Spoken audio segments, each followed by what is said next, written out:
Magsimula po tayo dito sa unang tanong. Bakit nagtitipon-tipon at nararapat na magtipon-tipon ang taong bayan voluntarily sa EDSA Shrine? Okay. Number one, ang EDSA Shrine po or ang EDSA na lugar kung saan nandyan ang dalawang historical markers of history sa ating political and national history. Ang People Power Monument na malapit sa Camp Aguinaldo, dyan sa may White Plains area, EDSA din yan, at itong EDSA Shrine, kung saan nakatayo. Ang EDSA Shrine po ay dito yan malapit sa isang malaking mall. So, ulitin ko pa, the EDSA Shrine and the EDSA People Power Monument are two historical icons and markers sa kasaysayan natin. Sapagkat dyan naganap ang malalaking mga pagbangon na mapayapa ng mga mamamayang Pilipino para palitan ang mga bulok at abusadong gobyernong pinamunuan noon ng mga nakaraang pangulo ng bansa. Like ang amang diktador ni Marcos Jr., after more than 20 years na paghahari-harian sa ating bansa sa pamamagitan ng diktadura, ay pinatalsik ng sambayan ng Pilipino sa mapayapang pamamaraan kasama po ang military uprising laban sa kanya noong 1986. Kaya nagkaroon niya ng People Power Monument diyan sa gilid ng Camp Aguinaldo sa EDSA along corner ng White Plains Subdivision at nagkaroon ng EDSA Shrine dito sa may Ortigas Junction EDSA. Diyan sa may malaking mall katapat ng Robinson's Galleria. So pangalawa, si Erap Estrada pinatalsik diyan dahil sa usapin ng iskandalo sa wedding. Hindi siya bagamat napatotohanan si Erap Estrada na nagkuha ng pera. Thank you. Siya kumuha ng pera direkta sa kaban ng bayan as direct corrupt practices na hindi na-establish.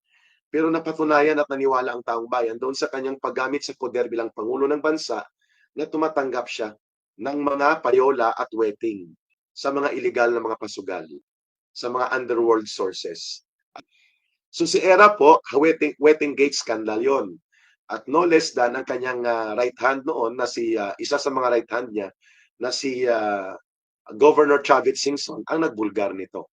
And then nagkaroon ng malaking mga political na iskandalo hanggang nabulgar ang kanyang mga underworld connections at ng maruruming pamamaraan ng kanyang buhay bilang Pangulo ng Bansa. Napatalsik siya dyan sa EDSA area at sumuporta ang buong bansa. Sa EDSA 1, I was only first year high school nang mangyari yan. Pero ako ay nagsisimpatya na noon. Hindi pa ako si PPNPA NDF sa pagkilos ng mamamayan.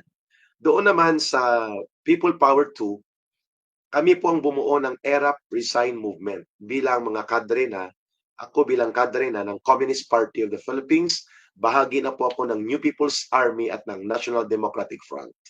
Kami po ang naging core operators, coordinators, and agitators and facilitators ng mga pagbangon noon sa iba't ibang bahagi ng bansa dahil naitayo namin ang 15 chapters ng ERAP Resign Movement all over the country at may mga multisectoral na formations. Ang sa likod po noon ay ang CPP, NPA, NDF, nakipagsabuatan sa mga dilawan at pati na po sa mga malalaking oligarkong kalaban ni ERAP noon at pati na rin po sa simbahan.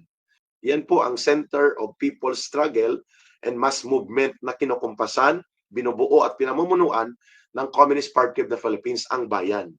Bagong alyansang Makabayan. Ang Bayan muna, party list, doon po yan sumikat doon sa panahon ng ERAP Resign Movement. Ngayon, sa kasalukuyang kasaysayan natin, mga kababayan, sa kasalukuyan po, bakit nagtitipon-tipon muli sa EDSA ang mga libu-libong mamamayan? Bagamat wala doon ang presensya ni former President Rodrigo Duterte, wala din doon si Vice President Sara Duterte, hindi rin po sila nananawagan openly na pumunta sa EDSA. Bagkus ito po'y kusang loob na ginawa, voluntary and collective initiative ng iba't ibang mga tao. There is no one single organization or one single particular leader na nagdadala at nagtitimon ng pagtitipon sa EDSA. Everybody comes there every day, lalo na sa hapon between 4 p.m. to 10 p.m., nagtitipon-tipon sa EDSA para magkaroon ng vigil ng mamamayang Pilipino with prayer and with some of simple program. Sino nag-organize? Wala. So ano po ito? This is a simple outpouring of spontaneous anger and discontentment of the Filipino people to the current administration, particularly sa ginagawang kabulastugan at katarantaduhan ng gobyernong Marcos. So wala pong nag-ano doon, nagpatawag na halina kayo, wala doon ang presensya ni Rodrigo Duterte, ni Sara Duterte. Marapat po lamang that the people power initiative must come from the people themselves. By the term itself, people power is the real power of the people. We are exercising our sovereign right as a people sapagkat sa ilalim ng saligang batas at sa doktrina ng demokratikong lipunan, ang pundasyon ng demokrasya ay all powers of the government and all sovereign authority reside with the people. Ibig sabihin po, nasa taong bayan ang kapangyarihan na magtakda ng uri ng kanilang pamahalaan at nasa kanila din ang magtakda ng direksyon at patutunguhan ng kanilang lipunan. The people power as a form of historical phenomenon, as a social movement that is very typical identified with the Filipino people, ay hindi po nakatali sa iisang tao, sa iisang organisasyon, sa isang personalidad. So doon sa mga nagsasabi na wala pang people power dahil wala pa at hindi pa nananawagan si Rodrigo Duterte o si Sara Duterte, it doesn't matter. People power is the authority and the collective decision of the people to make a collective stand in particular issues involving the government and involving their life as a Filipino people or as a people per se. So, manawagan man o hindi si Pangulong Duterte o si Sara Duterte bilang Vice Presidente sa People Power, ang ating paninindigan upang magpahayag at kolektibo at sama-samang kumilos para mag-ambag sa pagbabago sa ating lipunan at sa ating bayan, lalo na kapag ang gobyerno ay bulastog at tarantado, kagaya ng gobyernong kasalukuyan ni Marcos Jr., ang ating pagtindig at ang ating desisyon ay hindi dapat nakaangkla o nakabaon sa isang political personality o sa isang political leader lamang. Bagamat nakakapag-inspire ang mga political leaders, kagaya ni former President Rodrigo Duterte at nila Vice President Sara Duterte, but the agenda of people power, exercising the real sovereign power, must go beyond any political interest of any political group. Malaking tulong po kapag gumawa ng kanyang pahayag si Pangulong Rodrigo Duterte o si Vice President Sara Duterte, but we cannot force upon them, not even compel the armed forces of the Philippines to do it. Ang mamamayang Pilipino po ang totoong may kapangyarihang soberanya o mayroong totoong otoridad para magkaroon ng kanilang boses sa pagtindig sa nangyayari sa ating bayan.